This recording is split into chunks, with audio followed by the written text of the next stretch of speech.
Greetings and salutations, viewers and listeners. Welcome to episode 103 of Word Ninjas Live. I am your regular instigator of creative insanity and productivity, Charles. And joining me tonight are some fantabulous people from YourMiniCon. We have a Will and a Melissa. Welcome. Hello. That's the Melissa. That's the Will. And we also have our regular co-hosts, the other Will. Hello. And Justin.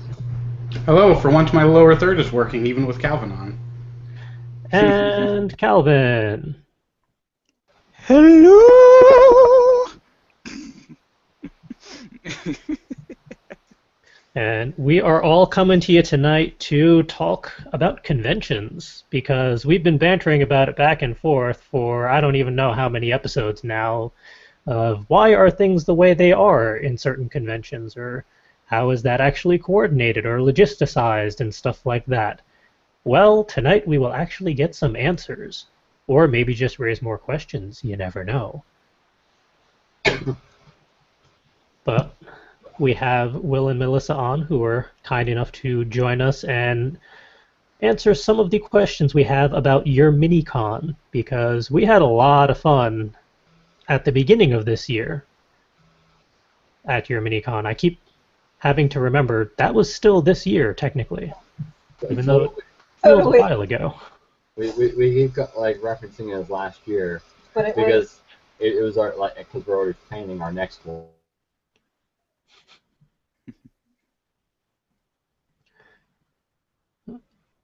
And all of a sudden, my sound cuts out. Why did my sound cut out? No, I think they cut out, Okay. which is awkward because during the entire time we were testing the stream and making sure everything was fine, it worked. Such is life. So, yeah, that was the computer shutting down. Oh no. Yeah, I we told were you the warned. ice pack wouldn't Technical work. Yeah, we were warned there would be technical shenanigans. So, Yeah. Move the laptop so you can put the tablet down. We're adjusting. yeah, we're pretty used to that with this crew. There's always something causing shenanigans or being funky. Okay, you were saying, babe? What was I saying? Oh, talking about January being this year instead of Oh, last yeah. year. Yeah, it's every time we go out to talk to somebody, we're like, yeah, so our event last year was, a resounding success. And they're like, when was it? I was like, January. Oh, our event 5 months ago was a resounding success. Get my hat off so you can see my face. Yeah, the time flies, especially when you're really pushing to get the next one up and running. It seems like not enough time has passed, because here we are 7 months out, 6 months out. From the first event of next year. Yeah, and it seems so far away, but then it seems so close because, and we'll get into this later, we have other events planned that are coming up really quickly after those as well. Yeah, we were surprised to see that you are expanding very fast. We'll For just next jump year. right into it.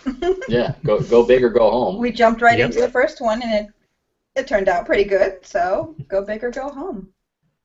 Well, speaking of the first one, what exactly is the origin story of YourMiniCon? What inspired you to kick things off in January? So we work very closely with another large convention in the area, and that kind of was our recent entry into the convention scene. Prior to that, in North Dakota, I'd actually run a very small convention. It's more just like a single game day type thing where we had a D&D tournament, Magic the Gathering, Warhammer 40K, all these different cool. type things. We had a little cosplay competition. And so when I came over here, it was after having been in Nevada for like a couple years, and then like I got to here, and we went to work at this other convention, and just had a blast, running through and seeing everything. And I remembered that I'd done similar things before. I'm like, I bet we could do something small scale. And one of the things that we had noticed was that there was less of a personal feel to the event. It did seem more focus was placed on the celebrity guests and getting people, to essentially part with their money, and not actually about making the experience something that they would want, they would feel was warranted by that money. So we wanted to create something that was a little bit smaller scale, outside of the normal convention, season, and that way, we didn't have any competition. We could focus on, local artists, local vendors, more so than a larger event, and make it to where the experience was worth more to the people attending. Cool. So go big, but keep it near home. Yeah. Well, the January was our first attempt, so we wanted to do it close to home, and that way, we weren't necessarily traveling to fail. If it's going to fail, I'd rather it fail close to home. Well, I like to think that it was a pretty good success, at least from our perspectives. Oh yeah, from our side, it was a success too. I mean, I think all told, we had 2 complaints out of 400 to 500 people, and one of those was we didn't have comic books. But Sorry. we answered back with that, like, did you not see Rad Boo Comics? Did you not see any of the other like independent artists that have their own comics? The question you meant to say is, I don't see a comic vendor there selling, Superman 1 or something. Marvel, DC, general stuff. And no, we didn't have that. None of them wanted. CJ, correct me if I'm wrong, but is this the convention where there's actually the one person walking around to all of the people and saying, "Oh, did you guys notice? Oh, this convention, blah blah blah," and we're all just like, "No, I don't. What are you complaining about?" That was the one. That was the one. That was the one. The people went in, paid for their tickets, and spent some time in there, and then demanded a refund because there was no comics. And I told them no.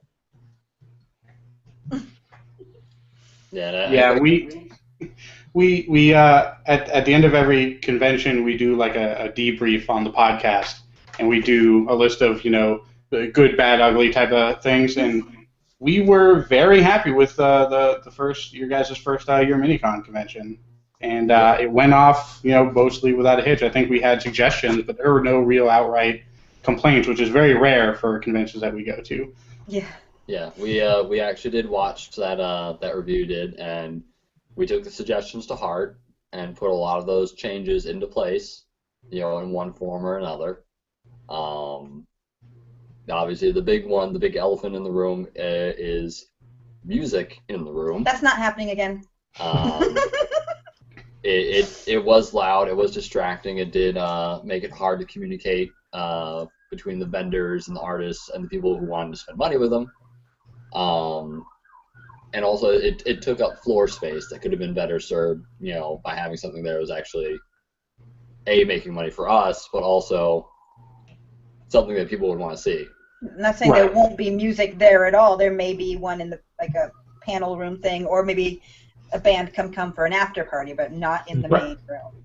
And there's a difference between a guy with an acoustic guitar and a guy plugged into several amps and speakers. Yeah. It was it was a trial and error. Yeah, for an inaugural event, you got to try things out, see what works, what doesn't. Speaking of the inaugural event, what were some of the more memorable or noteworthy experiences on your end for the first event? So, I'd have to say positive experiences, at least from your end. You definitely love seeing Matt Vacco Yeah, that was cool. He was going around. He was He had speakers in his butt. he that was one. he was Daft Punk, and he was just having a blast. I Oh, know and the Dalek. she loved seeing the little boy in the I loved Dalek. him. Yeah, that was impressive. That was one of my favorites. I know I really enjoyed, like, unfortunately I didn't spend a whole lot of time there because I was either picking up artists or going on water runs or things like that. So much on me. Typical experience. The other large convention that we worked at, I spent the entire weekend doing runs, just subway and stuff like that for the event. So hopefully this year we can lean on our volunteers more so that I can actually enjoy the convention. And we're actually going to have staff and volunteers. Yeah, we're going to have staff and volunteers. But things that I did enjoy, we had a lot of really good experienced volunteers. Oh, yes. That went above and beyond. Like we had. I love my volunteers. The young girl who was wearing the what do they call that? Homestuck? Julianne. Yeah, Julianne. Not only did she come in, and work somewhat of both days, but she worked the overnight with Melissa to provide security for the room. She was awesome. Like. Yeah, because the doors don't lock at nighttime. Mhm. Yeah, and the hotel security didn't really stick around. Like they were wandering, so we wanted to make sure we actually secured everybody's stuff. Mm.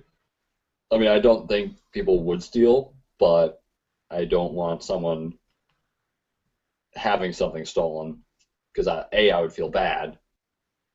Yeah, and every single time that door opened, Julianne was up and into that room to make sure nobody was messing with anything. She was a lifesaver that night. And then Albert, he was awesome. Yeah, Albert was awesome. Was it Justin, the guy that we sort of pilfered from A&D Duct Tape?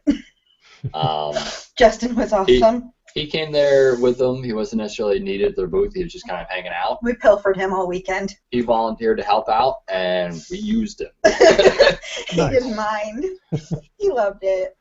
Our volunteers, they saved us. I really enjoyed having Ace Vet from Cosplay on a Budget there because I'm not necessarily interesting at public speaking. I mean, I'm good at it, but I'm boring.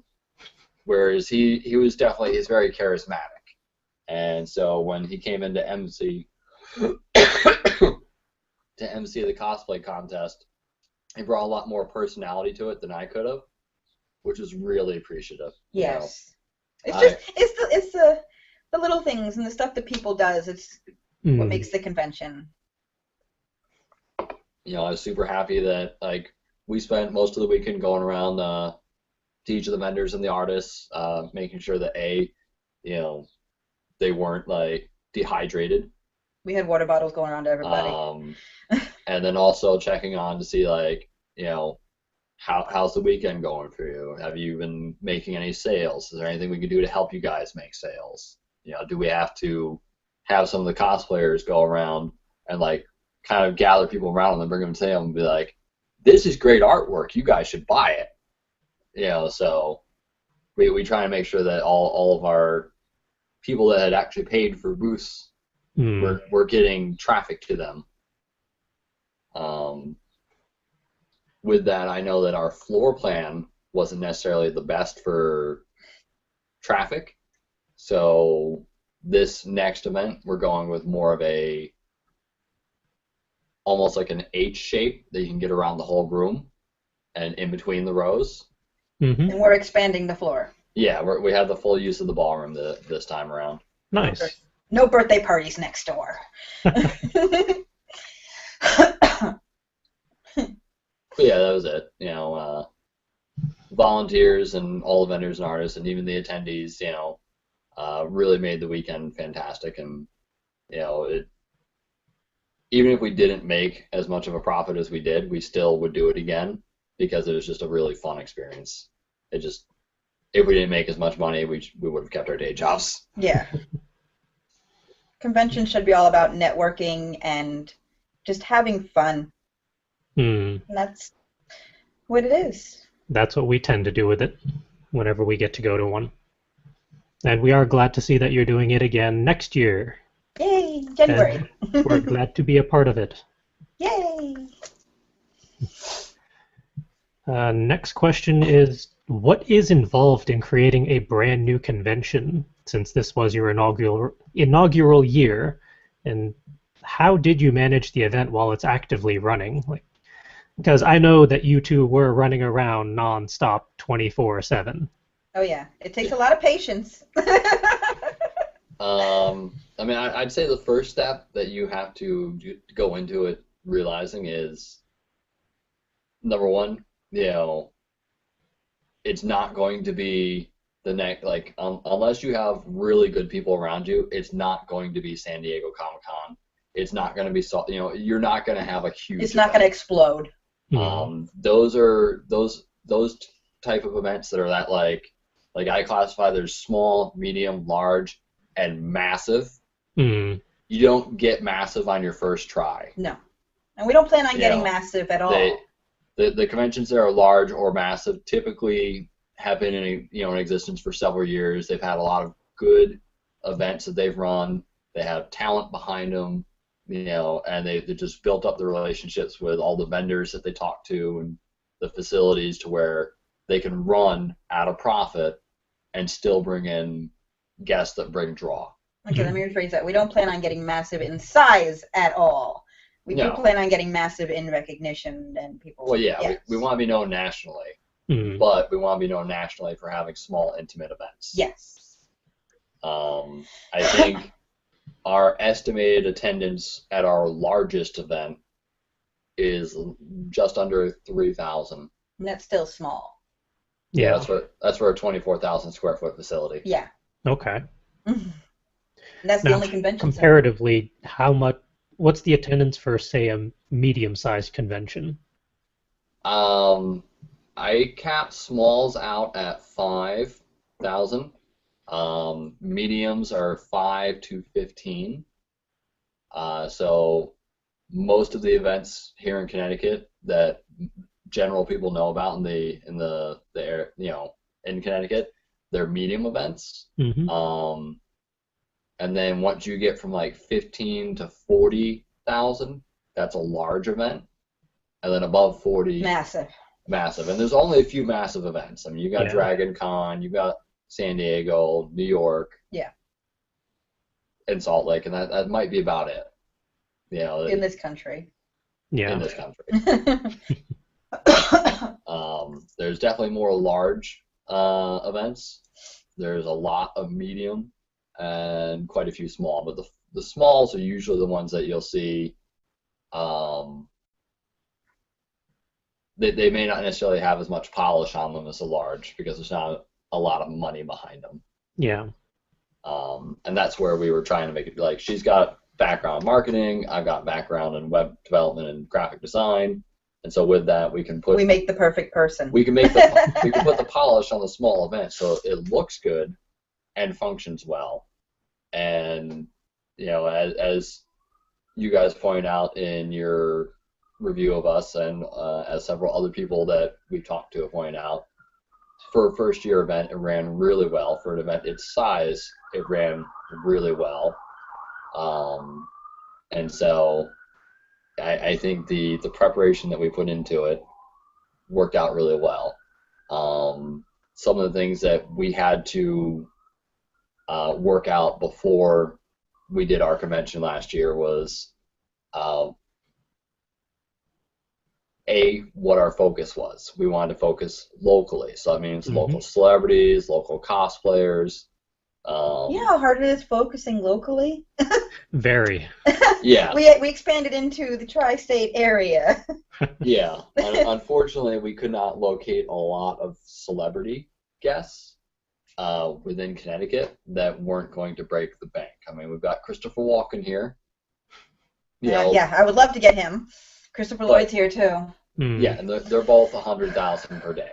We're never getting them. Unless they come for free. Anyway.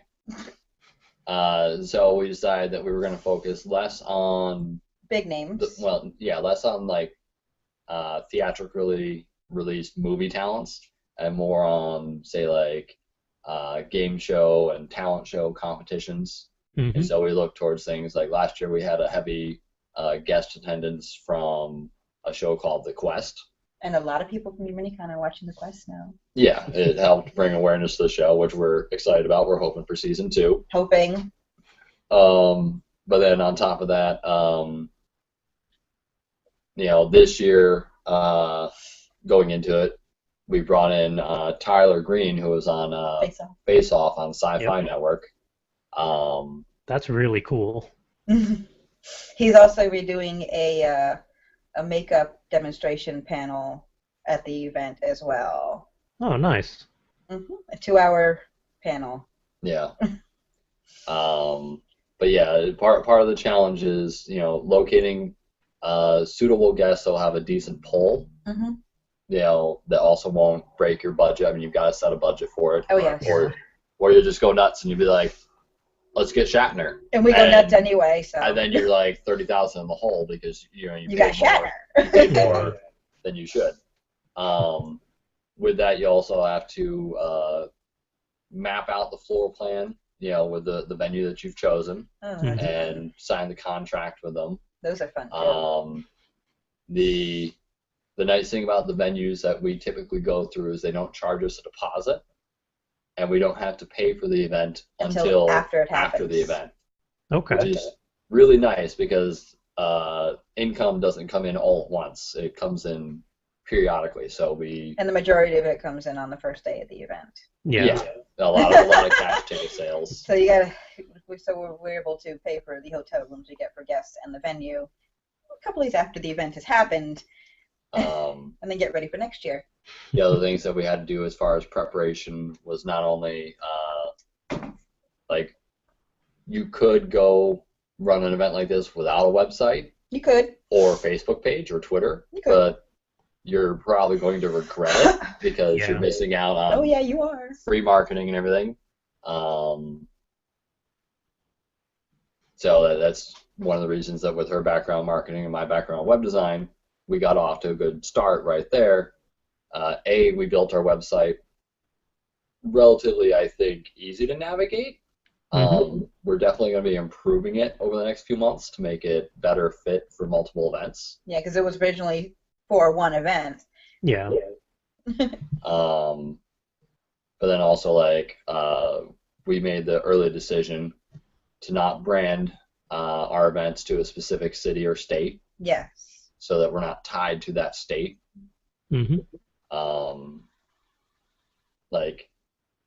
Not to name the event, but okay.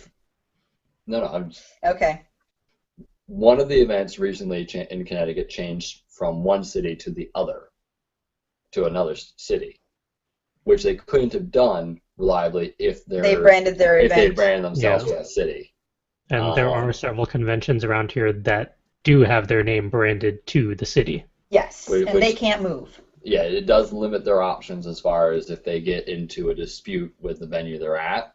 They could rebrand and commit social suicide. Yeah, and, try and tell 17,000 people to like them somewhere else. Yeah, no. We're just YourMiniCon. That was a decision. We wanted to make it non-genre specific, non-state or city specific, something that is relatable to each person. It's YourMiniCon. It's YourMiniCon. It's my MiniCon. No, it's not. It's not my. It's my MiniCon. Because it is about the attendee experience, the vendor experience. So we have. I came up with that name. Yeah. And then I came up with the logo. Yeah, shut up. And the other thing that we kind of try and do, which I haven't seen from events that I've been to before, is we very heavily seek feedback from everybody. Oh, yes. After the event. One of the things that we realized after having done the large event that we were working with is that not only do you have the months leading up to the event and then the event, but there's actually still work to be done after the event of going through and finding all the blogs. Searching for all the pictures on social media. Finding all the blogs and the videos. Yeah. Because not a lot of people will send it to the convention. And that's... I'm fine with that, though. I love searching online.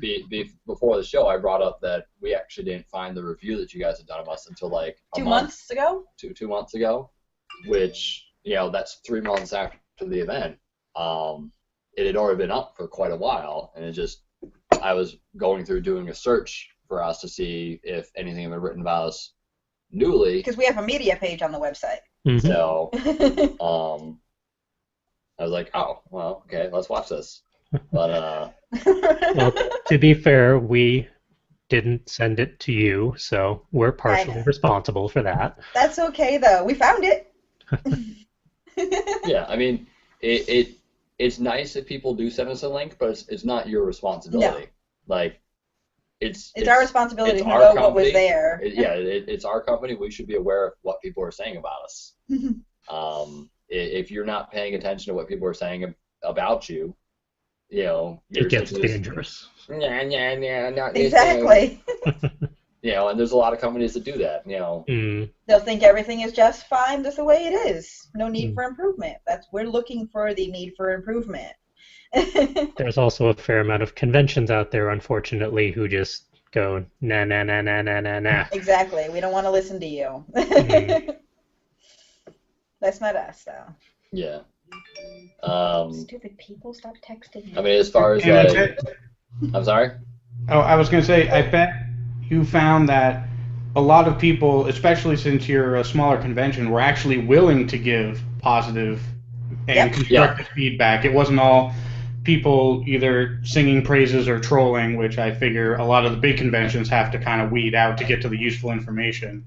Yeah. You get the benefit of being more intimate, which I feel, I'm sort of new to conventions. Conventions really aren't my scene. My first convention was last year. I found YourMiniCon welcoming, and I felt sort of like I hate to say intimate connection because that implies other things, but I think you know what I mean. Wow. You could say personal connection. Yes. I felt a personal connection to the staff, and I felt like I wanted YourMiniCon to be just as successful as you guys might have. And any feedback that I could provide, I felt, I want to provide this feedback because I think what they're doing is really great and could be even greater. And that's exactly what we wanted to do. Yeah. Tying into the next question, since the first inaugural convention is done and pretty much past at this point, what sort of lessons did you learn after all was said and done? Never let him leave me alone at the convention.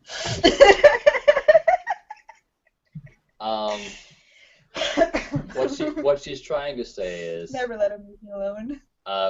We had to learn how to delegate more, because part of our mentality is to shoulder a lot of the burden of the operation. That's hard. And so, a good chunk of like the logistics of the event was on me. Like, I wasn't having a volunteer go out and get water bottles. I was going out and getting it. But we had one passing them out. Yeah, I know. But because I was away from the floor so often, she was left with a lot of the decision making and question answering. And unfortunately, that's a lot of stress to put on one person. And it's not a convention until one of the owners has a mental breakdown in the girls' bathroom on Sunday. Because of the stress. I'm not saying it's not stressful, but it's fun, but you gotta be sure to manage everything properly. Yeah, well, that's where, by delegating a lot of the small tasks, we can focus in on operation and not necessarily be split up as much. Exactly. Right, and I understand the instinct of wanting to shoulder it all on yourself because then you feel like you have a sense of control somewhat.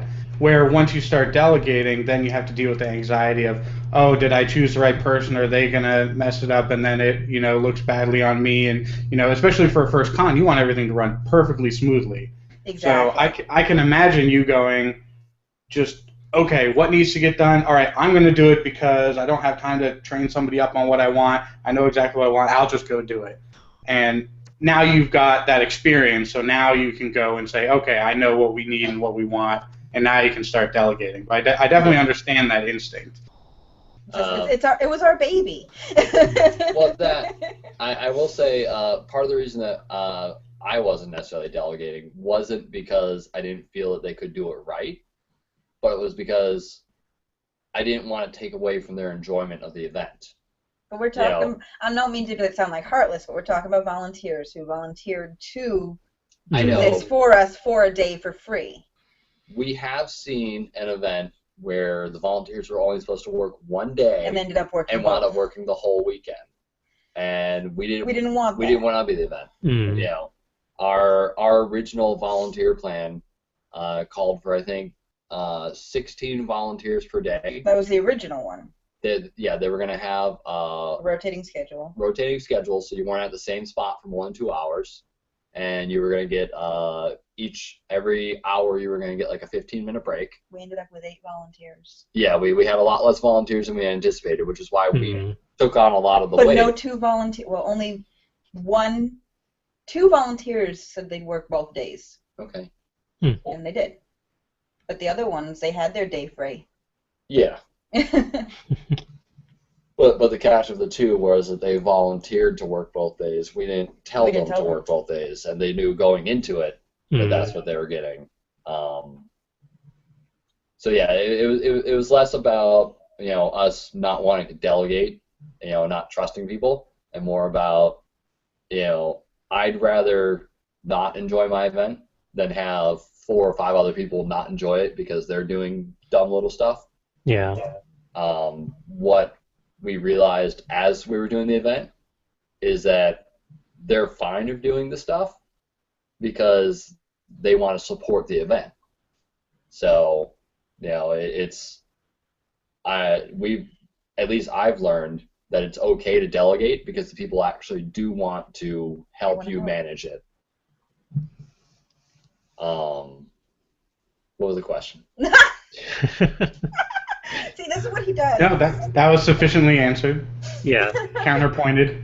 And the question was, what have you learned after the first convention? That was a long time ago.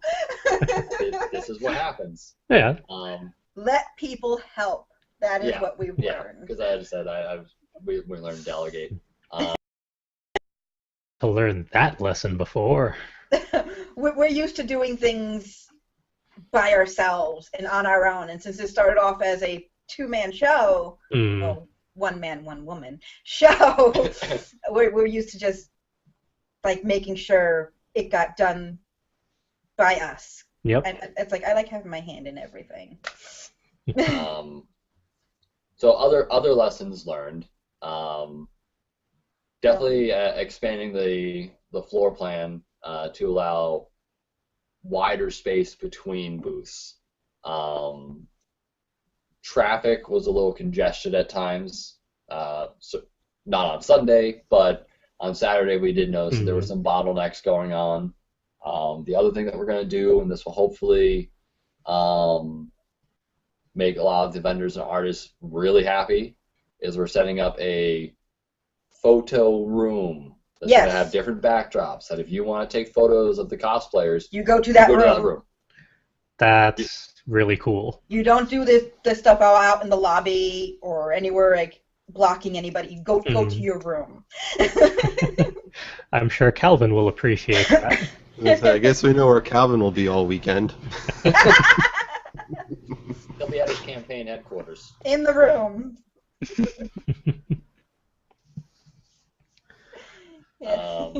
Oh wait, that Calvin. Yeah, our Calvin. That Calvin. No, not that other Calvin. Not the other Calvin. Not the other one. That one. I'm sorry. I thought you were This one here. Calvin that dresses up. I dress up too. I'm the steampunk Calvin. Oh, okay.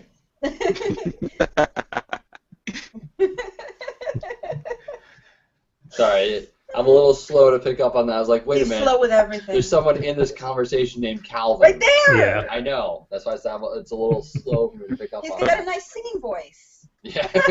See? Hey, lower third. Yep. Mhm. But yeah, the other thing that we've learned is we are lessening the emphasis on celebrity guests Yes. and putting more of a focus on the artists and vendors. Um, the event that we're having in next January is going to be the last event that we run out of the whole next year that will have 8 celebrity spots. And I believe the next ones we're running in Nevada and Wisconsin will only have 4. And then every small event that we run that's 5,000 square feet won't have any. Hmm. And it's just going to be artists, vendors, and local cosplayers. Okay. Yep, and if we do decide to get any kind of local celebrity who wants to come, Hmm. we'll take off from the local cosplayers. And Yeah, or we'll we'll put just, them somewhere, but not have much of a focus and take away from everything else. well, yeah, because I love the cast from the Quest, but I also know that a lot of people were like, "Who are you?" Because it's a relatively unknown show. Hmm. So, again, that was a whole row. Like Pam Pam. from Radio Horror was there. You know, it's a late night radio show in Vermont or Massachusetts. Massachusetts, I think. But it's a good show. It's a good show. But not many people know. Well, yeah, because it's late at night. So the guests that we tend to pull aren't necessarily the ones that Everybody have their own wants to pull. see. So rather than focus on promoting them and having spaces, we'd rather do things like Ron Leary's a fantastic artist, Rusty Gilligan's a fantastic Which are artist. both going to be there. Mhm. So we'll push them. We'll push some of the vendors like that have a decent following. We'll pull in other vendors that aren't necessarily usually represented at these type of events to showcase different things. Hey, we fit under that category. A lot of variety. Yep. Let's see what else.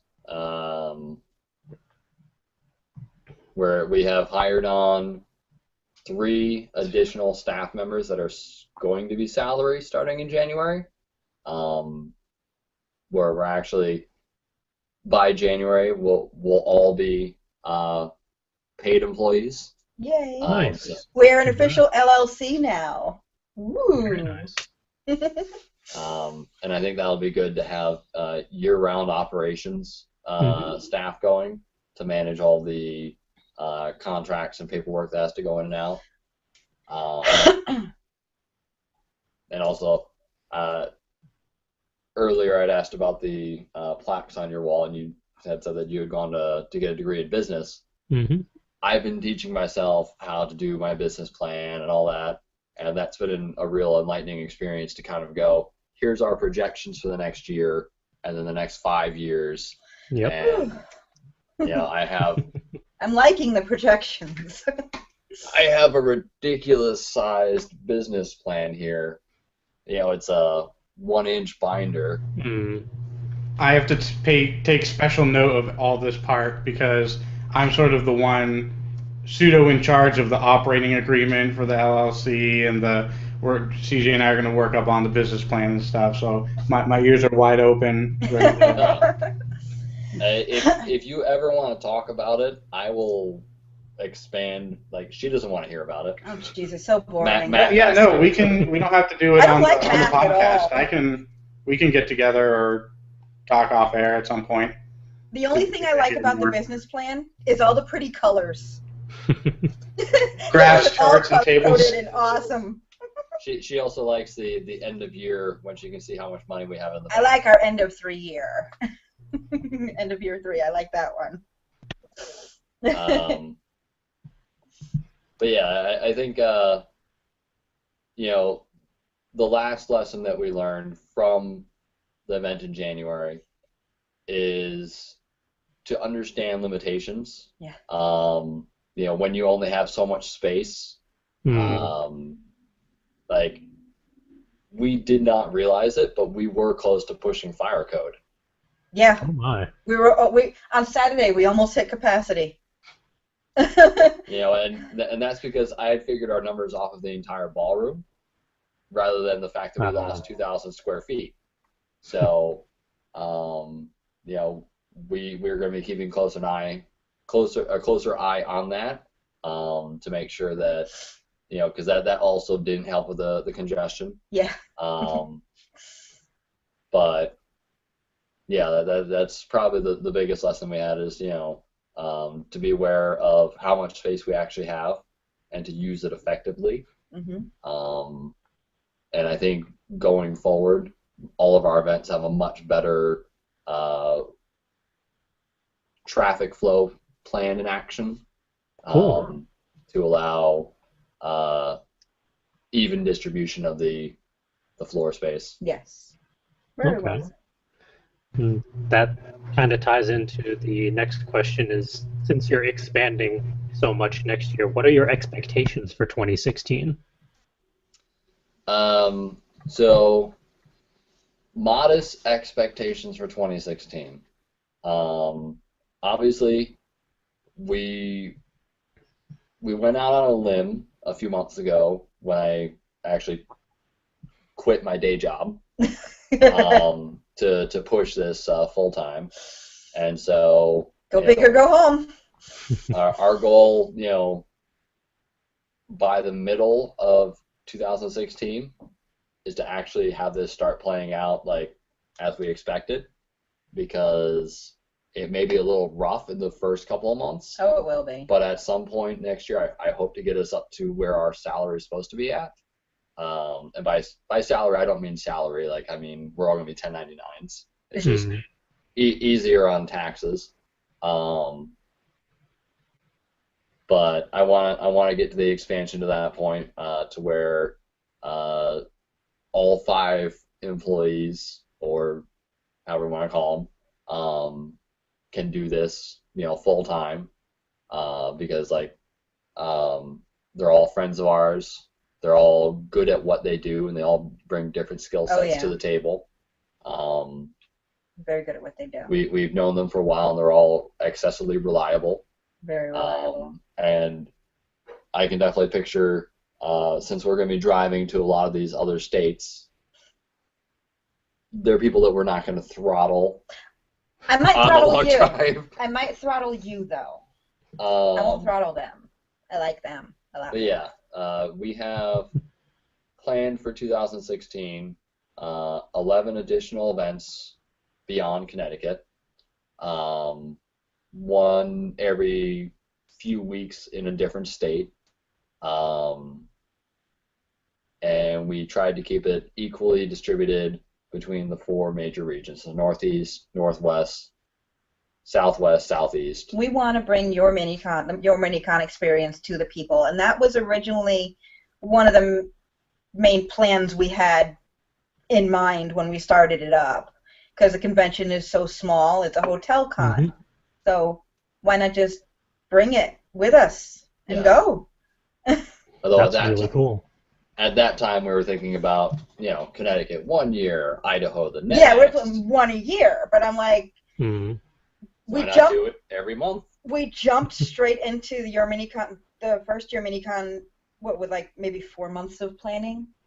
Yeah. That's it. Yeah, we started 4 months of planning. We started pushing this past YourMiniCon really in about September, October of last year. So if we can do a convention with 4 months of planning, we can give, and it's, geez. Yeah.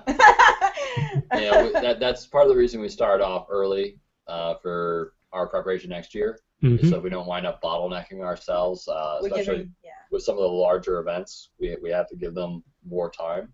I think it's 8 months in advance for each event. I don't know. I think it was 8 months. We started promoting for January and July. Yeah, well, we'll go over that. That's just your tangent.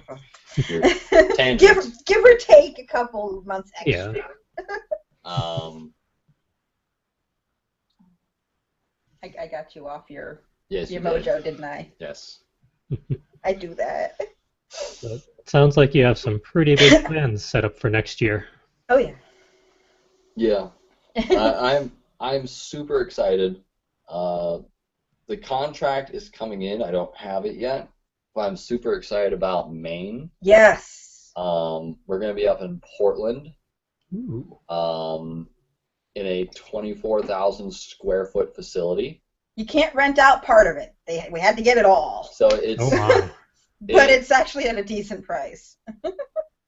the space that we had for this past YourMiniCon in Connecticut. We had about 3,000 square feet because we lost a portion of the ballroom. Mm. So this is going to be 8 times that space. Come to Maine. It's the only state in New England I have yet to go to. I went to camp up there when I was little. Then I'm excited for Maine. I'm excited for Wisconsin, Nevada. yeah, Oh, Kentucky. we're excited for Kentucky. They're excited for us. Isn't Yeah. that the one that's really excited? Yeah. Well, they're all really I excited. know, but that one's really, really excited. We're coming by with money. Of course they're No, excited. no, they're really, really excited because we are what we are. Mm. Yeah. So like, I was excited about that. I'm also excited, obviously for Wisconsin and Nevada because of they're the ones that are coming directly after January. Okay. So, those are the ones we're pushing right now and seeing a lot of the people sign up, People for are signing food up. spaces and things We that. got cosplayers already up on the website. Yeah. I know with our Facebook page, we're hoping to have by this time next year over 12,000 likes. I can see that happening. Which I I can. mean, it's not as big as some of the larger events in Connecticut, but being that, our average attendance is going to be between 500 and 1,000 per day, I think having 1,000 likes per state is a pretty reasonable thing to have. Definitely. Mhm. Very cool. I get excited really easily. Yes, it does.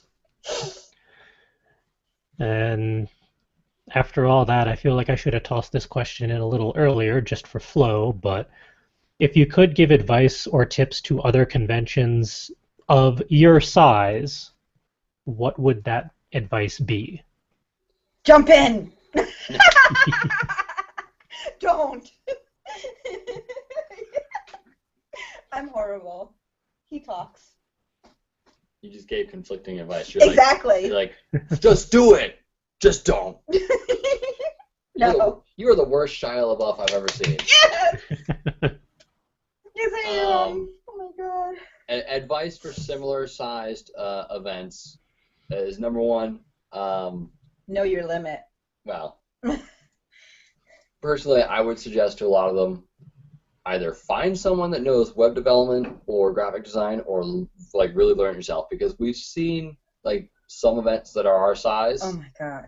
that their website's very dated. It's not necessarily intuitive. We've even seen some large events that their website is very dated and not intuitive. And part of that's because they don't like sharing profit. So they're not necessarily going to hire someone on. And they also don't want to, either they don't want to or they don't have the time to devote to learning it, to do it themselves.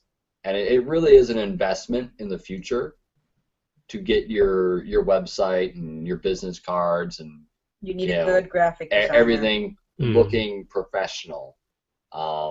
Because in recent years, there's been a lot of negative feedback around some events, and they're going to start to flow out. And if your event doesn't look like it's legit, you're not going to get a lot of positive reception. I mean, yeah.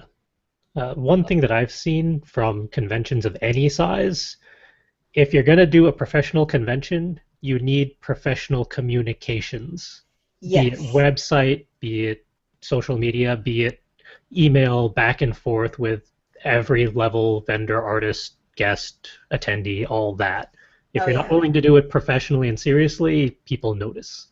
Yep. yeah. I mean, the only time that I can see somewhat acceptable at our scale is like college events, where it's essentially just a college club putting it on, and the only people they expect to show up are Friends? them and friends. And there's 2 or 3 of those in here in Connecticut. 3. And so it's okay for them to not necessarily have a huge social outreach because they're all word of mouth. But if you're gonna run a standalone event that doesn't have the backing of a university and the ability to put up billboards in the student lounge, And if you want to be taken seriously, you better be looking good. yeah, And professional, at least. it's not necessarily seriously. It does help your image, but also it sends the correct message to people, and it will actually result in them spending more money on your booths, more money on your ticket sales. Mm-hmm. A well-designed flyer that you could put out to shops in the area could probably increase your average ticket sale by $10. So rather than charging someone $15, you can charge them $25 because you look better. Mm-hmm. You look like you belong. You look like you're worth that much money. And that's where, the investment comes in. Is you may spend $3,000 getting this, web company to do your website for you, but if it results in an extra $5,000 in ticket sales, it's worth it. Yep. Other advice I'd give, don't be afraid to recruit friends in, but also don't be afraid to fire friends. Yeah. There are a lot of times that people run a family business and their family member isn't up to speed, isn't necessarily knowing, what they're doing, and is basically a lead weight towards the progression of the business. I may be a nice person, but I'll be the first one to let a family member or a friend go if they're not doing their job. Because it still is a business when all is said Exactly. and done. Exactly. If you want to bring family in, you better know how to communicate and work efficiently with them, because if that's not happening, then somebody's going. Mm. Yeah, and it's better to part ways before an incident happens, because then you can maintain any kind of relationship you have with the person. Yeah. But that's the trouble of you and a couple of friends getting to deciding that you want to run an event, and you start off and running, and it's just like any small company. You might have someone that was all for it, now they're distracted because they're either doing either they're working too much at their regular job, or they kind of lost faith in it. Mm. And yet you don't feel like you don't want to not include them, so you need to lose that sense of supporting them and realize that you can't go forwards if you're being held back. Yeah. Basically, in order to make a good convention, you need a good face, website, social media, graphics designer, or whatnot. Know your limits on what you want at the event. Know what demographic you want to reach, and just go for it. Yeah. If you don't do it, you don't know. You don't try, you will never find out. Mm-hmm. One thing that you could run a very ambitious competition, let's have a 1,000-person League of Legends tournament. Well, if your space only holds 2,000, you're not going to make that where happen. are you going to put all those people? Yeah. That's where logistics come into play. Yep. Yeah. And I have seen some events where they just kind of rough in tables, but you have to actually do it, almost in a drafting program to get to scale, so you can actually plan that out. Because if you just rough it in, or you might sell less tables than you have, you might sell more tables than you have. I would also suggest with that, say if you're going to have say a cosplay competition, the larger the prize offered, the more people are going to enter. Mm-hmm. And you have to keep it like it's not an exact science what number to set it at, but like you really, if you're anticipating your event's only going to make 8,000, in total profit, probably should not offer 2,000 as a prize for your, because that's 25% of your profit. Yeah. That ain't happening. No. Yeah, it's definitely worth figuring it all out beforehand, and outlining everything, and then double checking the numbers, I would think, and having a bit of a buffer here and there for attendance and budgets. Yep. And that was one of the nice things about our event, was that not counting cash sales on the day, we made enough money to pay for the entire weekend. Nice. Yeah. And that's a very good feeling. Ticket sales on day one, we paid for the venue and the hotel rooms for our guests. So it does help, for an event going on to have that kind of accountability, so they know exactly how much money they have at any one point. Because it gives you the opportunity to go, we're $200 over or under budget. We have room to do this. I'm going to get all the staff pizza tonight after the event ends as a thank you. Mm-hmm. And you have the money to do that. Budgeting is a big part of it. Yeah. It's one of the most boring parts. It is. But it is one of the most important parts. I hate math. Tracking your accounting. I hate math. That's his job. I like people. Oh, I hate people, but I like people. No, I love people. That's why I'm social media. Yay!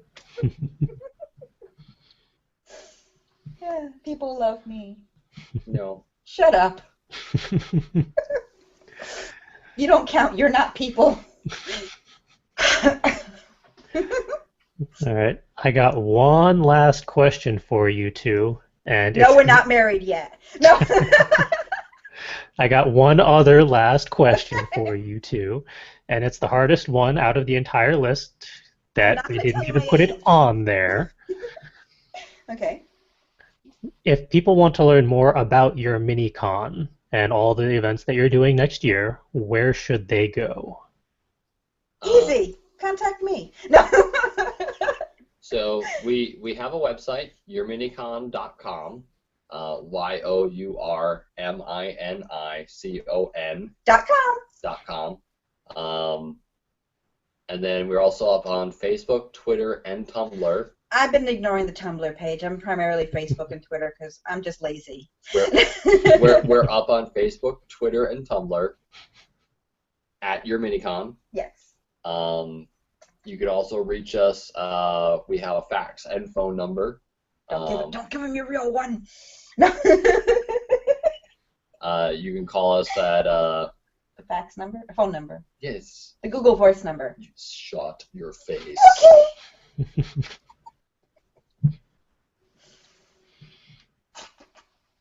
860-577-0194. That's our Google Voice. That's our Google Voice number. And I know it's also on the YourMiniCon website. Yes, it's on the Contact Us page. The fax number is not publicly available, but it does exist. That's because we have a limited amount of faxes that we can receive. We primarily use that just to send out contracts to people that don't want to get it emailed for some reason. And then also there's a contact form on there, and we have all the registration forms up there. Very cool. Then you can always send me personal messages because I like talking to people. I just don't like people. I'm bad. Well, you're in good company. Yay! No strangling each other off screen. I do it on screen. Well, Thank you for joining us and answering all of our various questions. We really appreciate it. We have been curious about the other side of conventions for a while now. It's one hectic rigmarole, and it's fun. And we are looking very forward to YourMiniCon 2016, Yay! where all 5 of our crew will be there. Yes. So to all our viewers and listeners, if they're around in January, come say hello. 9th and 10th. I'm looking forward to this one because, unfortunately, this past year MiniCon, I was dealing with a medical emergency that kind of hit me out of nowhere and kind of put a damper on things. So, but I have it under control, and so I'm looking. I'll be ready and raring to go for 2016. Okay. Excited. Might be. No. All right. My palm in front of me. Yes, you did. You picked yourself up with your palm. And with that, that's the end of our interview segment for this episode. You two are more than welcome to stay on for the rest of the show if you like. We're just going to go through recent news and events and stuff. But if you need to bail for any reason, we understand. Oh no, I'm fine with staying on for news. She might want to bail. I'm going to go play WoW. Okay. Fair enough. Nerd. Nerd. I know. Oh my God, you can't be a convention planner if you're not a nerd. Go upgrade That your is garrison. Number one priority. You gotta be. Why are you pushing me away? Because you go away. You go away now.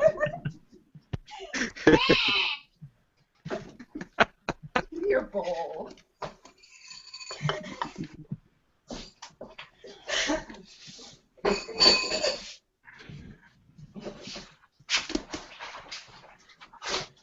All right. Now it's time to migrate to the highlights reel for this week. And we got all sorts of interesting pieces for you. The first piece of the highlights reel is an article on how to conquer designer's block, which is similar to writer's block or just creative block in general. A lot of these points are adaptable to whatever creative block you might happen to have. It seems relevant to my interests. The first piece of advice is design badly on purpose. Kind of get all the bad stuff out of your system. Basically, just have fun with it. You could also try just recreating existing sites to kind of see how the flow of them go, or how would you tweak it if you were given the opportunity.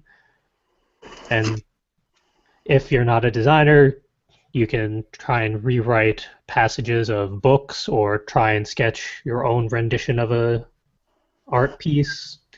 Adapt it as you see fit. Another option is take a step back. Sometimes you can't see the forest for the trees, so sometimes it helps to actually take a moment and just see what was the main thing that you were trying to accomplish. What were you trying to get across? Can you find that original purpose again and see just how things might have gone sideways? And sometimes you can even start breaking it down and segmenting it, parsing it out, and start with the easy parts, rather than getting overwhelmed with all of the larger, more complicated bits that are a little intimidating. Also have the blur test, which is more visual than literary, so for writers this one might be tricky. But if you're doing web design or just art in general, do a blur on the image, so only the real main things can be visible. It can kind of give you a different perspective on things. Next one up is try new tools. There's always new shiny baubles and software and toys coming out for all creative endeavors. Sometimes it's fun to see what's new or even old stuff that you haven't necessarily had a chance to play around with yet. Try something new, see if it kickstarts your muse a bit. And of course, find outside inspiration. See what other people are doing. How are other people going about it? Is there anything that you can learn or interpret from their efforts that you can adapt to your own purposes? And they provide all sorts of links and references within this article itself if you're curious and want to look into it more. Again, as always, the links to all the stuff we talk about in this segment is in the show notes over on fcwriters.com for this episode.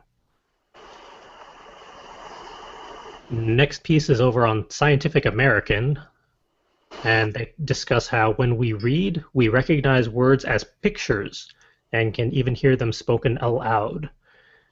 That doesn't really surprise me, because I usually have an internal monologue whenever I'm reading, at least. I don't know about others. You're not the only one. Okay.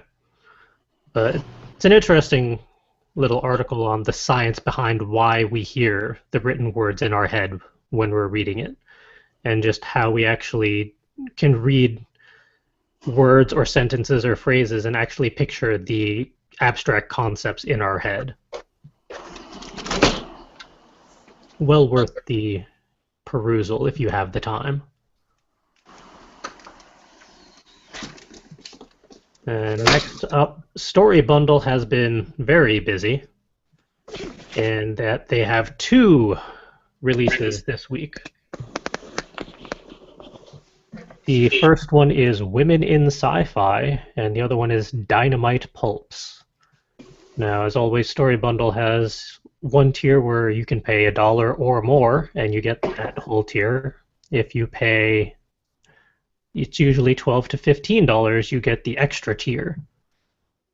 And for the Women in Sci-Fi, the break in tiers is $15 for this one. But if you are curious about the Women in Sci-Fi, it's I believe this one is the focus on women authors in sci-fi. And if you pay $1 or more, you would get Near plus Far by Kat Rambo, Crossfire by Nancy Kress, Memory by Linda Nagata, The Phoenix Code by Catherine Asaro, and Recovering Apollo 8 by Christine Catherine Roosh.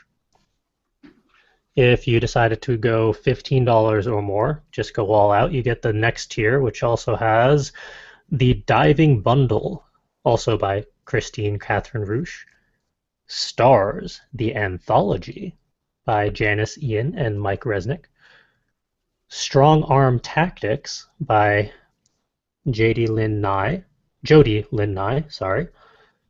Forgotten Sons by Judith Tarr, Starfarers by Vonda N. McIntyre, and you also get a newsletter bonus, which is free for subscribers if you subscribe to Story Bundle, of Welcome Home, the Nebulous Song by Janice Ian. If that's not really up your proverbial alley, they also have Dynamite Pulps, which is a lot of fun pulp stuff from Dynamite Comics.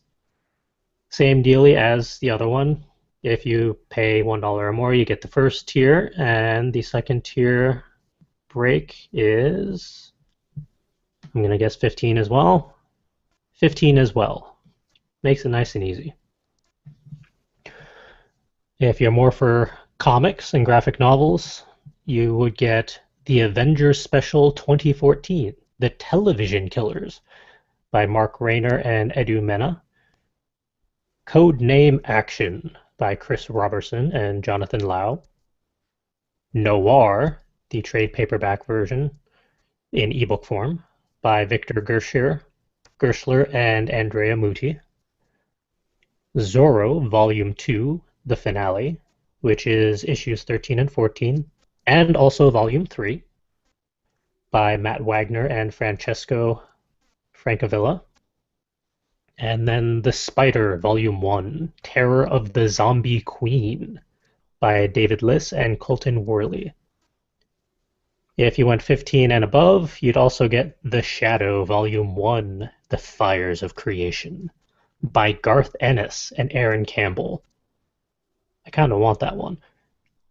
You'd also get Doc Savage Omnibus by Chris Robertson and Bilquis Evely. Lady Zorro, issues 1 through 4 by Alex DeCampi and Ray Villegas. Masquerade by Alex Ross, Phil Hester, and Carlos Paul. And rounding it out is The Black Terror, volume 1 by Alex Ross and Jim Kruger. And again, both of those bundles are over on Story Bundle. And as they just came out, you have basically 3 weeks to pick up either of them, should you so choose. Next up is a recently kicked off Indiegogo campaign from our friends over at OTP Manga. I know you've heard Calvin and I talk about them on and off here and there for various reasons. They have finally kicked things off with their Indiegogo campaign to get all of their manga endeavors running. All the details can be found over on their Indiegogo campaign as to just what they're trying to accomplish and what their goals are. And as an editor for them, I'm a little biased, but I think they're doing some really cool things. I'm not going to speak for Calvin, but... Well, as the soundtrack composer for one of the series and the audio engineer and video editor, I'm completely biased. But I think we're doing really fantastic stuff. We've been putting heart, soul, sweat, and about everything else into what we've been doing, and all we ask is that you pass the word on to any and everybody, and let them know what we're working on, and spread the word. And if you can help out, that would be fantastic. Yeah, I'm really excited for all the stories that they're doing. Primarily Infinity's Light, since we've both worked a fair amount on that one at this point. You a little more than me. Just a little bit. But yeah, if you want to check out their Indiegogo campaign, the link is in the show notes. And wrapping things up for the highlights reel is Lexi Candy, which we talked about on a previous episode because it looks like they were doing really interesting things about how to learn foreign languages. And their first language was going to be Japanese, which I was personally interested in. This week, they actually kicked that off. You are now able to learn Japanese via their website and their services. So if you're interested in learning Japanese using cultural immersion, because they use all sorts of current cultural media and content to help you learn the language, go check it out. I'm really intrigued by it, and I kind of want to try it out when I get a free moment. Not sure when that free moment is going to be, but when I get one, definitely worth looking into. And those are your highlights for this week. All right. With that, it's time to do the Productivity and Inspiration Station segment, where each week our crew discusses some of the highlights of their week and how their creative endeavors have gone. For myself, it's been a surprisingly productive week in setting up interviews and potential partnership opportunities. As you can see, we even had an interview tonight. And it's nice to get back into the interview flow, because we like having all sorts of fun guests on to talk about conventions and books and publishers and cover artists and anyone else we can get on. Wrong tab. And if anyone keeps track of my Instagram or Tumblr account, you may have noticed that over the weekend I've been sketching because I felt like it, and because I was waiting for Calvin to come down for a visit. So I had fun actually doing art again, because I don't get to do it often enough. And how has Will fared since last week? A bit better. Let's see. I got the first of our new Game Break series, or our revamping of the Game Break series. The evolution. Yeah, the evolution, whatever we want to call it. Game Break 2.0. First video of that went live yesterday, so I had fun figuring out how to do this in our new system of bigger and better and more professional, which involved a lot of learning how to do a lot of editing on the fly, which was actually a lot of fun. Nice. And as I worked on it, I realized I'm doing this in a very not good way, but I can see how to do it better. So hopefully, as I go, I'll be able to make better content in less time, less hassle.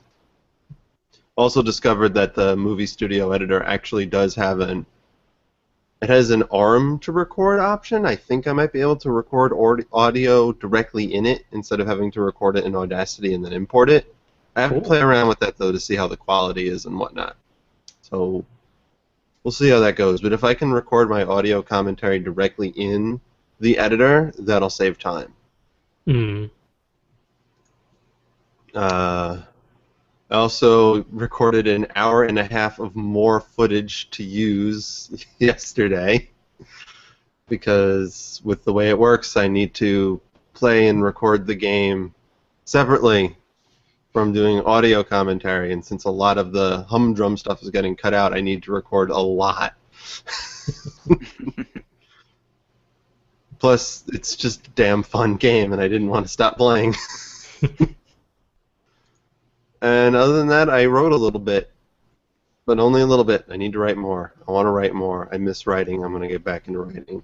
I was going to do writing today, but then other stuff of more important happened, so... Oh, wow. How has Justin fared since last week?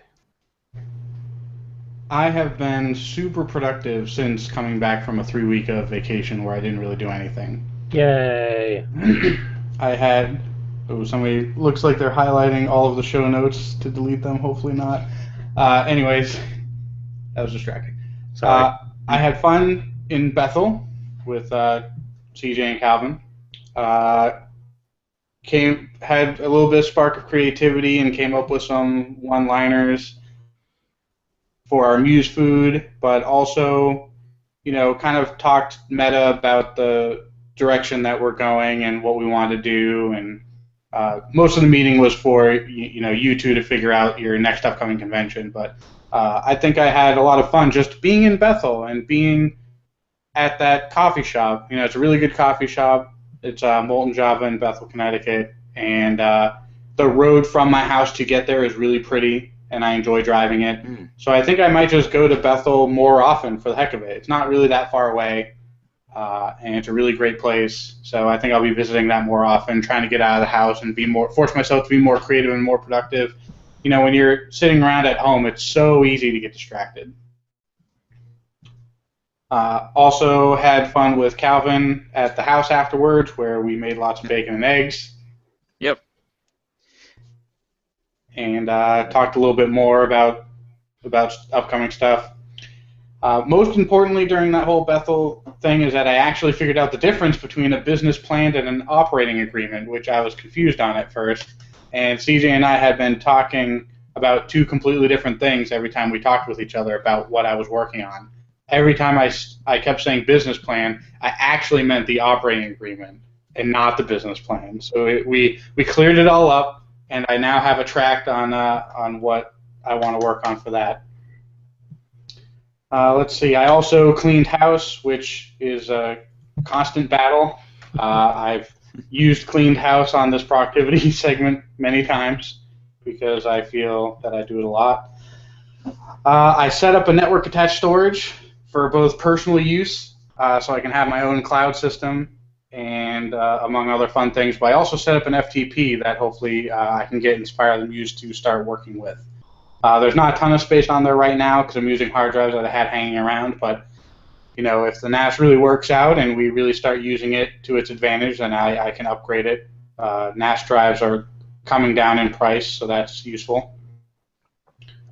So that will allow us to be able to transfer files back and forth between all of us, since we're all usually working remotely. And there's also some other fun stuff that we can try out on it. Cool. I decided on my Python project. So I've been working on some programming in Python recently, and hadn't really decided on what I wanted to do with it at first. So I always wanted to make a game, but the amount of Python that I would be learning probably wouldn't be enough to make a full-fledged 3D or even a 2D platformer. So what I wanted to do is focus on just coding and working on functions and getting them to talk to each other and inputs and outputs. And so I decided to do a clicker game, or also known as an idle game. One of the more famous ones that people might be familiar with is Cookie Clicker. And it's basically, it distills video gaming down to the thing that's most important, and that's smaller numbers getting bigger. And so I can really play a lot with the idea, and I can set up systems, and it doesn't have to be really graphically intense, and I can add to it over time. And this will be a lot easier than doing a platformer or a bullet hell video game where they would require a lot of physics and a lot of engine work. You're not going to program Half-Life 3 on your own?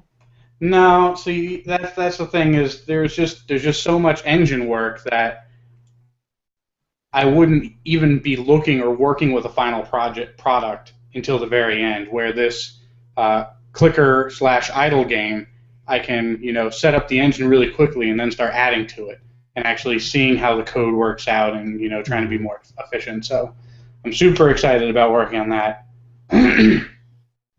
A couple other small things. Created a workout routine and tested some of the exercises. I have a home gym that I've been working on, and we'll be getting a little bit more equipment on Friday. So I've kind of expanded my workout routine, and that was really fun. And revised some scenes in a novel, not writing them down yet, but in my head, I kind of had some problems with some of the opening sections of my novel and dealing with the characters and your attachment to them, and I think I solved it over the last week, and talked to a couple friends about it, and they agree that the directions that I'm taking are better than what I had. So, yeah, I would say I was super productive and got a lot done. Maybe nothing, finalized, but incremental progress. Nice. Much like those clicker idle games. Incremental progress. How about Calvin?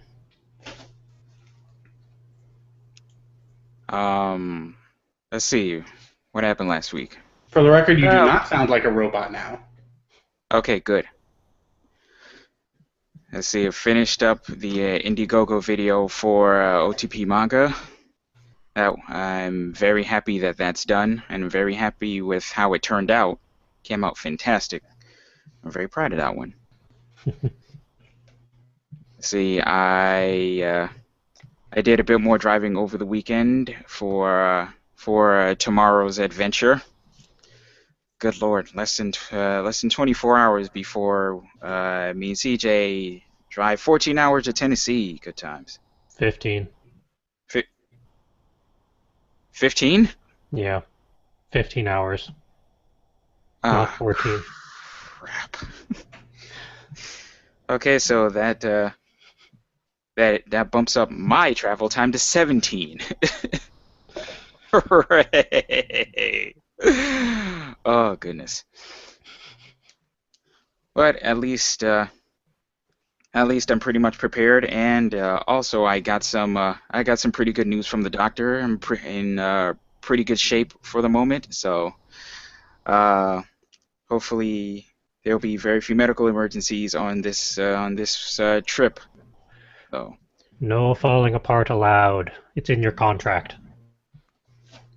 I know for a fact that that's not in your contract as a person who's writing the contracts. There's no such contract. I just wanted to make that very clear. It should be in the contract. It will not be in the contract. That is not something that can be controlled, and we do not have enough money to afford insurance. so no breakdown clause. Oh well. There will not be a breakdown clause. I have to make that very clear.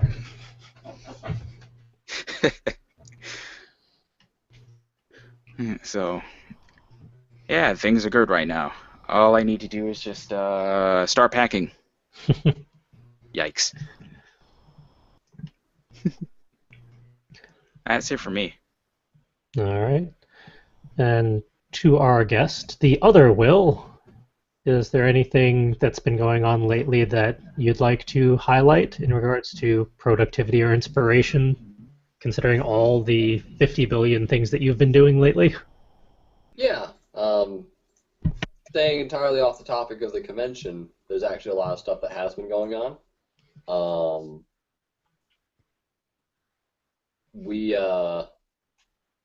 We normally do an annual filmmaking competition in New Haven called the 48-Hour Film Project, Cool. where you have essentially 2 days to write, shoot, edit a 4 to 7 minute film, and they give you a random genre and certain elements that have to be in the film.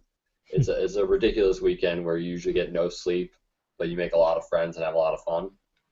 And for the past few years, we've let our own team into it, but this year, A, our focus has been on other stuff, and B, we've always made it to, they have us know the best of screening, where like the best films are, and then they do awards there. We've always made it to the best of screening, but we've never actually gotten an award. Which means we're good enough, but not quite good enough.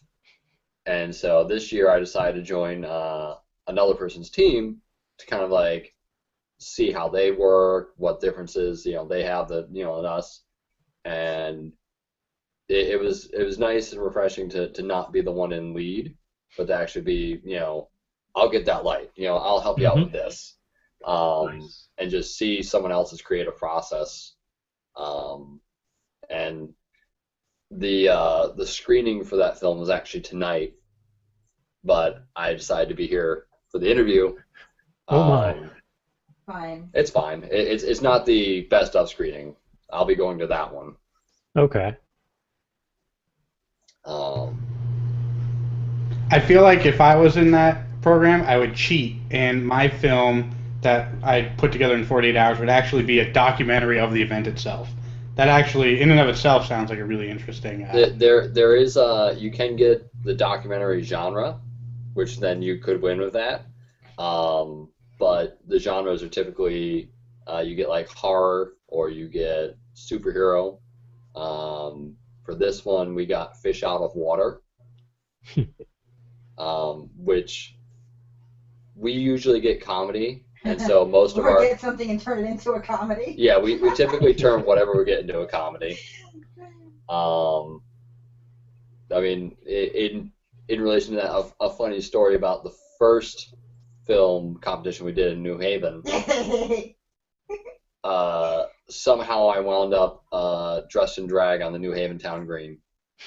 That was awesome. And I mean, at that point, you can only go up. You looked hot. But aside from that, things that I'm creatively working on. Events.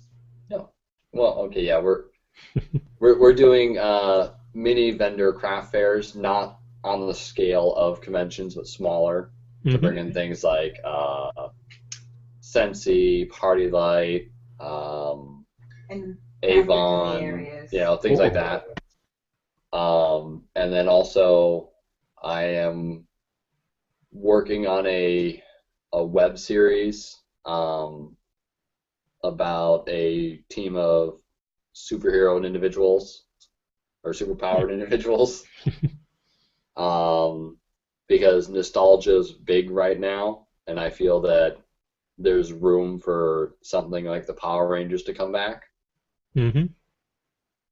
So I want to like try and get in that before someone else does. Nice. And then that's about it for me creatively. Sounds like more than enough. Yeah. I mean, it's one of the benefits of running your own business is that I have time to do stuff like this as long as it doesn't interfere with my ability to make money. So that is the goal. Like I think that's the goal all of us are working for, is to eventually get to the point where not only do you love what you're doing, but what you're doing makes you money, so that You can survive on. Yeah.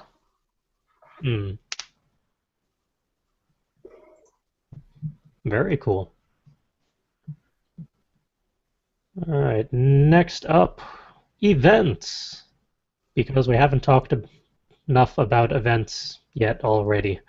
But we actually are going to one this weekend. We are off to a Con in Franklin, Tennessee. Ooh. Or at least Calvin and I are. To join the OTP Manga and Fairy Tale Podcast cruise. For a weekend full of shenanigans. And whatever else we can get up to, is so long as we don't just pass out as soon as we get there and wake up on Sunday. Hopefully that doesn't happen. No guarantees. Ow. Are you going to be bringing the convention survival kit? I should. Do you know what the convention survival kit consists of? Not Is it officially. nothing but booze? Well, in that case, I'm all set. Our convention survival kit, when we go somewhere else that's not our event, spray deodorant, because you never know who you're going to run into and how bad they're going to smell. Yeah, definitely a portable first aid kit. Yep, we got that. And you will be the hero of the day if you bring a portable sewing kit as well, because there's always costumes that break.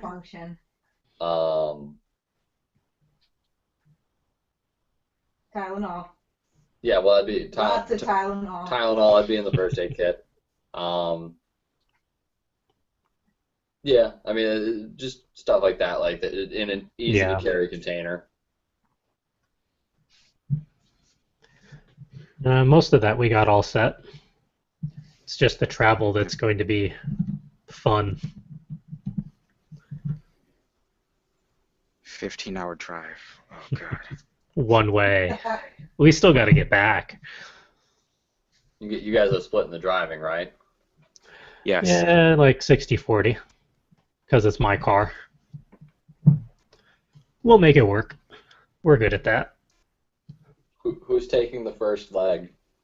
That'll be me. All right. Energy drinks. Lots of Monster. Yep. Oh yeah, I'm all packed with stuff for the drive. I will have to figure out my plan for energy drinks because I am diabetic. Oh. Yeah, that was actually the medical emergency I was referring to from January. I didn't realize I was diabetic, and the symptoms were hitting that particular weekend. Oh. Yay! But that's all under control. Yay. I will make a quick run to Tarjay tomorrow and see what I can pick up. Yeah, I'll be good to go. We'll make it work. And at the end of the month, we also have Inconceivable, up in Northampton, Mass. Gonna have fun up there, I'm sure, for their second year. We will also attempt to be there.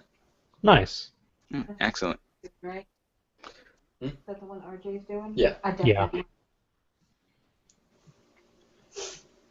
And then rounding out our year in September is Hartford Comic Con. Yay. And we already have conventions set up for next year, specifically YourMiniCon 2016 and Kineticon 2016. So the calendar is already filling up fast. And as always, if we get any updates in regards to vendor or press logistics, we'll add it to the list accordingly for each week. So you can keep track of where we'll be when and to what capacities. But with that, that is a show. That is all we have to say for this week. As always, thank you everyone for joining us for another episode. If we have entertained you in any way, shape, or form in the last hour and a half, subscribe to the YouTube channel. You can check out all the previous episodes of the podcast, get notified for all the future episodes, check out our revamped Game Break series, see book reviews, other interviews that we do when available. We have our Muse Food creative prompts every week on Saturdays, and of course, whenever we have press at conventions, any videos that we get will be posted up, usually within a week or two after the event. So in case you can't make it to an event, we'll still be able to provide you at least some content from there for you to enjoy. And if you want to chat to us, or chat with us, really, via social media, you can track us down on Twitter at FCWordNinja. You can find us on Tumblr, fcwordninja.tumblr.com, and you can also see us on Facebook, facebook.com/fullcoveragewriters. And if you want to help cover 15-hour drives to entirely different time zones, you can check out our Etsy store, where we have all of our various shiny baubles up for sale, from buttons to bookmarks to books to booklets, and even little plushy writer's blocks. They're all up there just for you. Go check it out and see what shiny baubles you might want. And if you want to track me down personally for whatever reason, good luck, because I'm running around like a headless chicken most of the time, but Tumblr is your best bet, fancypantswolf.tumblr.com. Where can people find our Will? You can usually find me on my Tumblr page at darkhom.tumblr.com. Again, that's spelled DARKHOM.tumblr.com. That's where I usually am most of the time. If you're curious about any of my scant, at the moment, writings for My Roommate's a Stripper, you can check out myroommatesastripper.tumblr.com.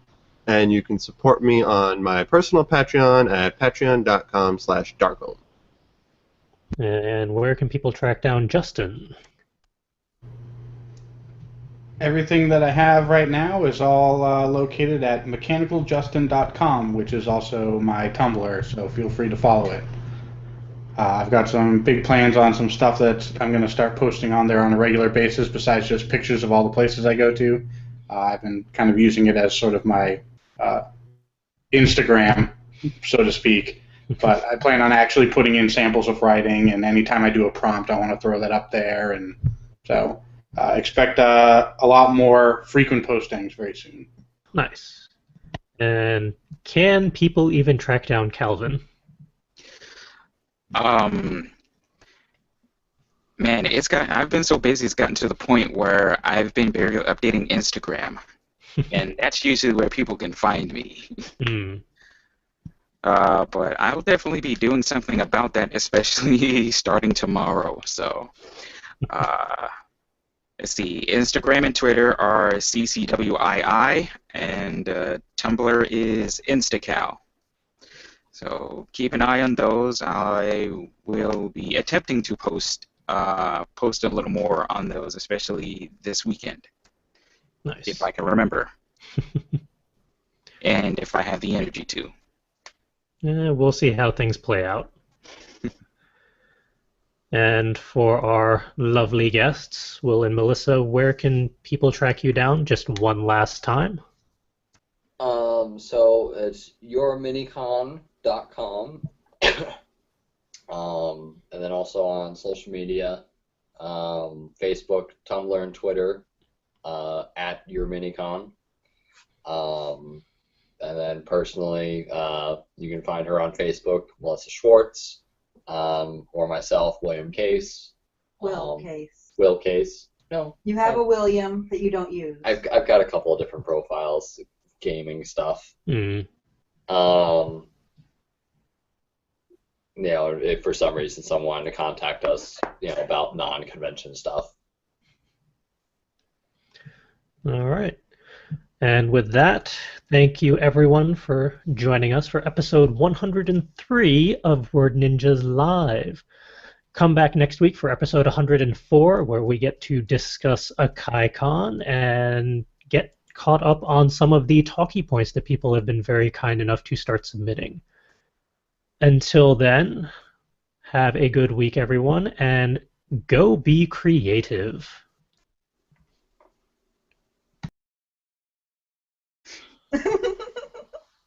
I know. I really enjoyed. Unfortunately, I didn't spend a whole lot of time there because I was either picking up artists or going on, water runs or things like that. So much on me. Typical experience. The other large convention that we worked at, I spent the entire weekend doing runs, just subway and stuff like that for the event. So, hopefully this year we can lean on our volunteers more so that I can actually enjoy the convention. And we're actually going to have staff and volunteers. Yeah, we're going to have staff and volunteers. But things that I did enjoy, we had a lot of really good experienced volunteers. Oh, yes. That went above and beyond. We had... I love my volunteers. The young girl who was wearing the... what do they call that? Homestuck? Julianne. Yeah, Julianne. Not only did she come in, and work somewhat of both days, but she worked the overnight with Melissa to provide security for the room. She was awesome. Yeah, because the doors don't lock at nighttime. Mm-hmm. Yeah, and the hotel security didn't really stick around. They were wandering, so we wanted to make sure we actually secured everybody's stuff. Mm. I mean, I don't think people would steal, but I don't want someone having something stolen, because I would feel bad.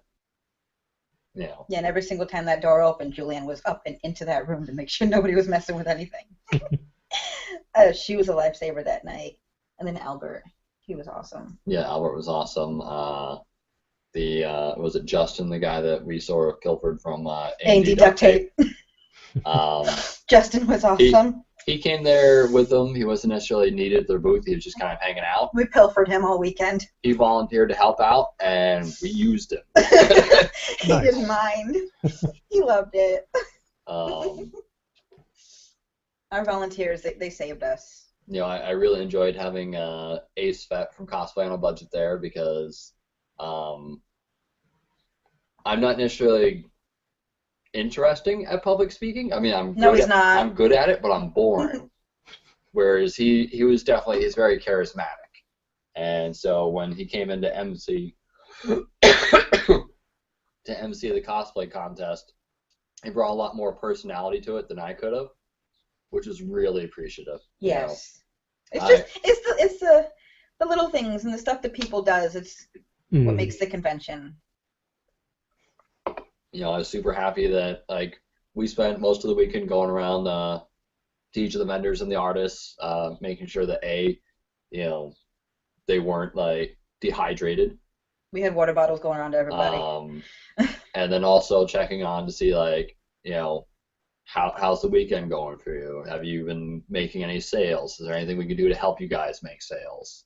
Do we have to have some of the cosplayers go around and kind of gather people around them and bring them to them and be like, this is great artwork, you guys should buy it. So we try to make sure that all of our people that had actually paid for booths were getting traffic to them. With that, I know that our floor plan wasn't necessarily the best for traffic.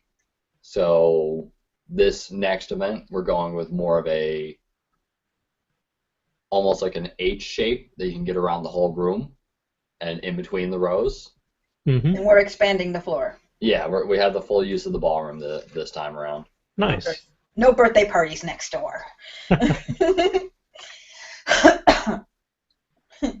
But yeah, that was it. You know, volunteers and all the vendors and artists and even the attendees, you know, really made the weekend fantastic. And, you know, even if we didn't make as much of a profit as we did, we still would do it again because it was just a really fun experience.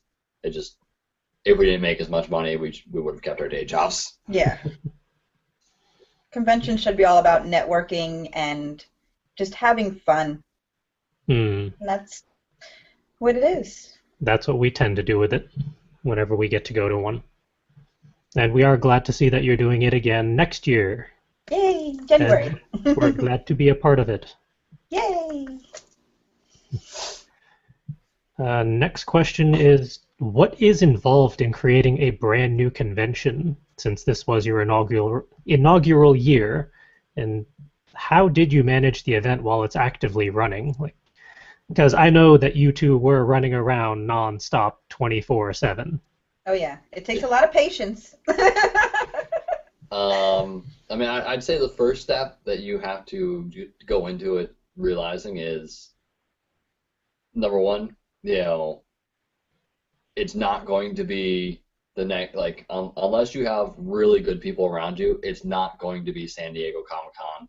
It's not going to be, you know, you're not going to have a huge It's not going to explode. Those type of events that are that, like I classify, there's small, medium, large, and massive. You don't get massive on your first try. No. And we don't plan on getting massive at all. The conventions that are large or massive typically have been in existence for several years. They've had a lot of good events that they've run. They have talent behind them, you know, and they've just built up the relationships with all the vendors that they talk to and the facilities to where they can run at a profit and still bring in guests that bring draw. Okay, let me rephrase that. We don't plan on getting massive in size at all. We do plan on getting massive in recognition and people. Well, yeah, we want to be known nationally, but we want to be known nationally for having small, intimate events. Yes. I think our estimated attendance at our largest event is just under 3,000. And that's still small. Yeah, that's for a 24,000 square foot. Greetings and salutations, viewers and listeners. Welcome to episode 103 of Word Ninjas Live. I am your regular instigator of creative insanity and productivity, Charles. And joining me tonight are some fantabulous people from YourMiniCon. We have a Will and a Melissa. Welcome. Hello. That's the Melissa. That's the Will.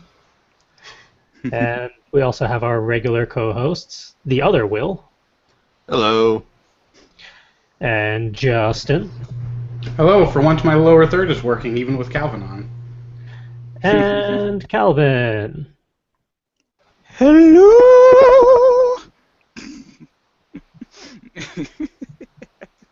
And we are all coming to you tonight to talk about conventions, because we've been bantering about it back and forth for I don't even know how many episodes now, of why are things the way they are in certain conventions, or how is that actually coordinated or logisticized and stuff like that.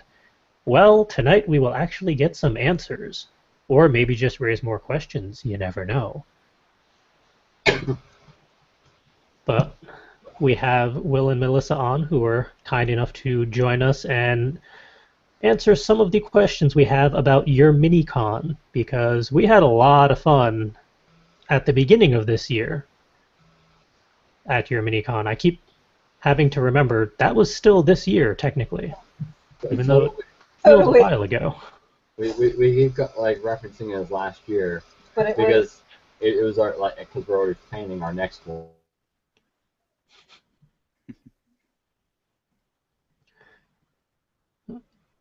And all of a sudden, my sound cuts out. Why did my sound cut out? No, I think they cut out, Okay.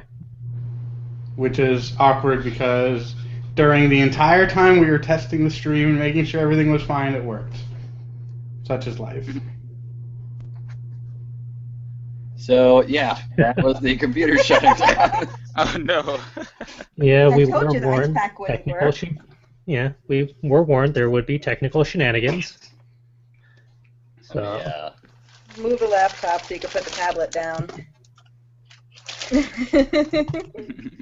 We're adjusting.